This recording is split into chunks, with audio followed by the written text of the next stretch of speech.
O quarto estava fresco na sua obscuridade. Ash, homem de comportamento impetuoso, permanecia sem um movimento estendido na sua cama.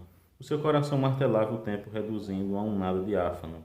E não se via por que razão se deveria ter relegado a morte para o futuro que, fosse como fosse, já era presente. Tais coisas podem parecer ilógicas ao homem que vela, mas este esquece que, na maior parte das vezes, ele próprio se encontra numa espécie de estado crepuscular e que só o insone, na sua hipervigilância, pensa realmente segundo a lógica. O insone mantém os olhos fechados, como para evitar ver as frescas trevas de sepulcro em que jaz, mas receando também que a insônia se converta no estado de vigília habitual, à vista dos cortinados que pendem diante da janela como saias de mulher, e de todos os objetos que se destacariam das trevas se porventura surguesse as pálpebras. Ora, o que ele quer não é a vigília, mas a insônia. Caso contrário, não lhe seria possível continuar estendido ali, separado do mundo, no túmulo, com a tia Hentin, cheio de uma avidez que já não é um desejo sensual. Sim, ele estava privado da faculdade de desejar, e isso também era excelente.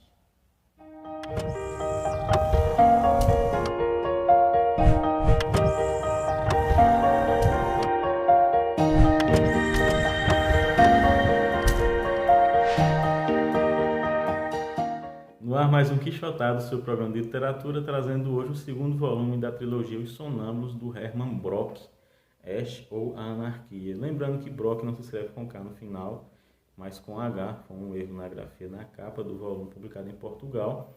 No Brasil, publicada em 3 volumes separados pela Bem Virar. Vou deixar aqui embaixo na descrição o link caso você queira comprar. Se você gosta de filosofia alemã, de literatura alemã, você vai adorar esse cara. Ele é uma síntese perfeita do pensamento alemão de finais do século XIX e início do século XX. Ele vai lembrar muito a metafísica de Schopenhauer, vai lembrar a transvaloração dos valores de Nietzsche. Ele também tem muitas situações kafkianas, principalmente nesse segundo volume, né, no Ash ou a Anarquia. Tem muito de kafkiano. E ele também me lembrou demais O Lobo da Steppe, do Hermann Hesse. O espírito, para mim, da obra é o mesmo, embora no Lobo da Steppe ele tente compreender mais a situação da Segunda Guerra Mundial, enquanto aqui ele está tentando antecipar o que seria a Primeira Guerra Mundial.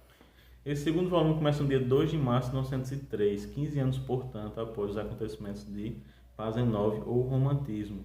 E parece que, além do tempo, né, ser tão distante um do outro, também os temas seriam muito díspares e não teria nada a ver. A gente vai descobrir depois qual é a relação de um com o outro. Enquanto que o Pazenov trata de uma aristocracia rural, militarismo, aqui a gente vai conhecer o Ash, que é um funcionário de uma firma em Colônia, portanto ele é da pequena burguesia, ou até podemos dizer que seria do proletariado, né, citadino. E no dia 2 de março de 1903 é o dia do aniversário dele, de 30 anos, e é também o dia que ele é demitido da sua firma. Ele trabalhava como contador. Ele acredita que é vítima de uma conspiração de Nentwich, o chefe dele na contabilidade, juntamente com o presidente da firma. Ao sair da firma, né, depois de ser demitido, ele encontra Martin Gary, que é um deficiente físico ligado aos movimentos trabalhistas, ligado à anarquia e ao movimento sindical. Mas a gente pensa, a princípio, que vai ser esse cara, né, o Garen, que vai ter essa ligação entre o Ash ou a anarquia. Mas não, na verdade, o que é anarquia aqui não é a questão política, né, não é o sentido de a falta de governo, mas a anarquia no sentido mais figurado, no sentido mais filosófico. A anarquia seria, na verdade, a bagunça da vida do próprio Ash. Ash, através da ajuda do Martin, vai trabalhar em Mannheim, numa firma de exportações. Ash não conhece o Gehring do movimento trabalhista, pelo contrário, ele repudia os movimentos sociais, mas sim porque os dois comem no café da tia Henten, uma viúva de 37 anos, que demonstra sempre um ódio muito profundo aos homens. Os dois sempre comem nesse local e então o Gehring se oferece para ajudar o Ash a conseguir um novo emprego, só que o novo emprego que ele vai conseguir vai ser em Mannheim, outra cidade.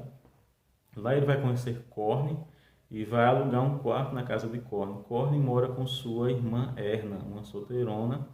Então são esses 3 personagens que vão dividir esse apartamento nessa outra cidade. E lá vão descobrir qual é a ligação entre esse segundo volume aqui e o primeiro. A ligação é o Bertrand, Bertrand que seria o amigo e ao mesmo tempo o nêmesis do Pazenov, e Bertrand é o presidente da firma na qual o Ash vai conseguir um emprego em Mannheim. E vai ser o cara para o qual o Ash vai transferir as suas energias negativas, o seu ódio, porque o Ash, ao mesmo tempo que quer ser um empresário, quer ser um chefe, odeia os empresários e os chefes de forma geral.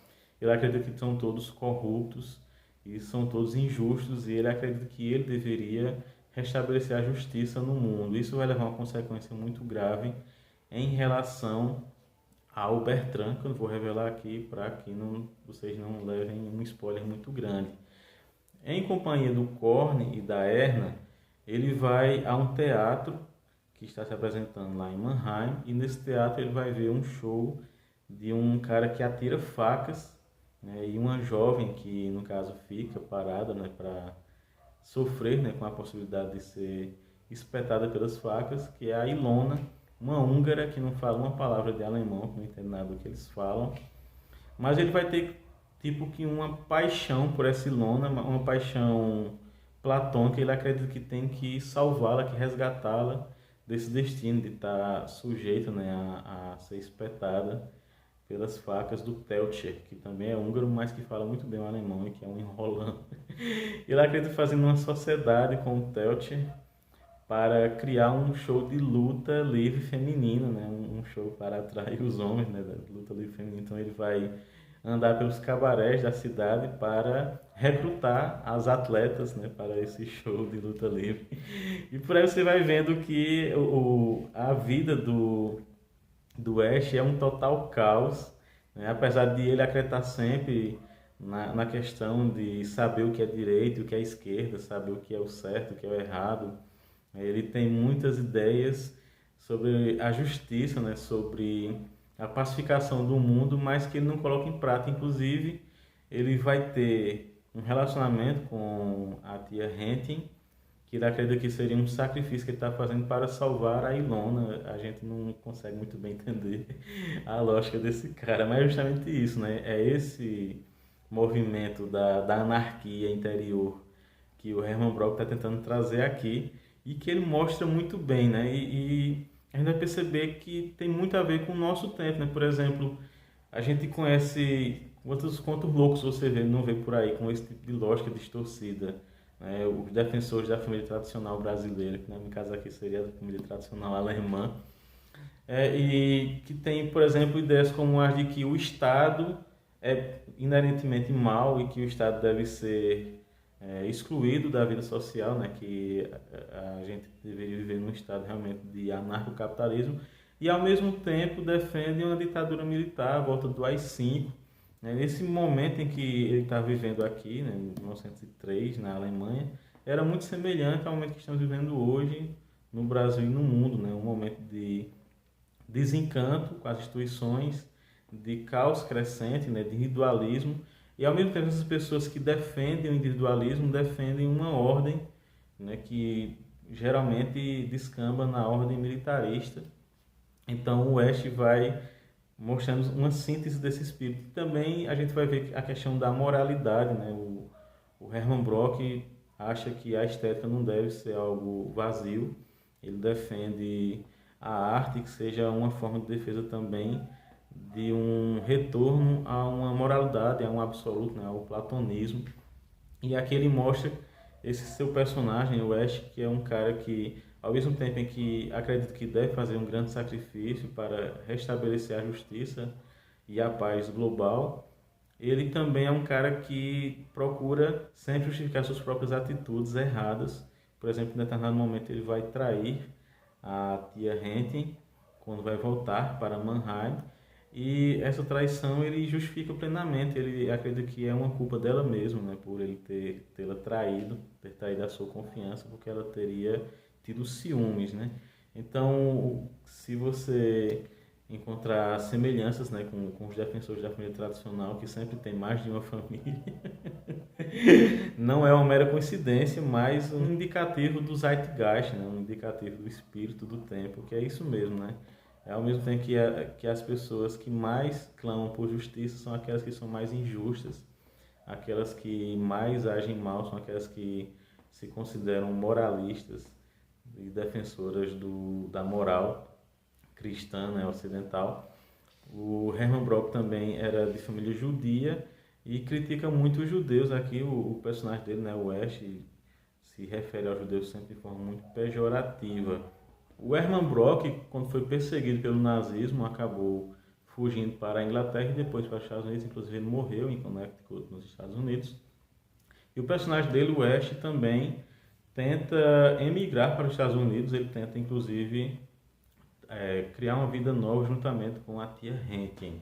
Sempre nessa lógica meio louca dele, né, de justiça, que a gente não consegue muito bem compreender, mas a gente sabe que tem a ver com a cabeça dessas pessoas mesmo, né? A forma como elas pensam de forma tão distorcida, né? O que seria o justo, o moral.